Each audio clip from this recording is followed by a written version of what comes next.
83,35,636 से भी ज़्यादा लोगों ने इस फिल्म को देख लिया है।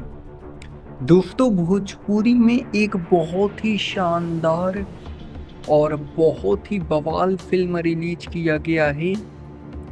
80,000 से भी ज़्यादा लोगों ने इस मूवी को लाइक कर दिया है।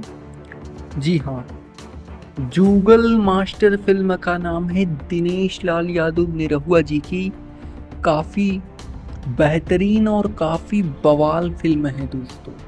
जी हाँ, जुगल मास्टर। आपको बता दें कि 83 लाख लोगों ने देखा है, तो कुछ तो बात होगी फिल्म में।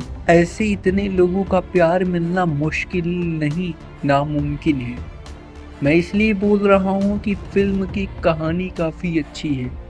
जी हाँ, तभी इतने लोगों ने देखा है। आपको बता दें कि इस कैप्टन वॉच हिट्स कंपनी के माध्यम से रिलीज किया गया है। आप जाकर के देख सकते हैं। फिलहाल आपको बताना चाहते हैं कि हर रोज़ नई नई फिल्में रिलीज की जाती हैं भोजपुरी इंडस्ट्री में, जिसके बारे में आप सब जानते भी होंगे और नहीं भी जानते होंगे। तो हमारी एक छोटी सी कोशिश रहती है कि आपको जानकारी देते रहें। बाकी आप लोग चैनल को हमारे सब्सक्राइब कर लीजिएगा ऐसे ही भोजपुरी इंडस्ट्री से रिलेटेड तमाम न्यूज़ देखने के लिए। जी धन्यवाद दोस्तों।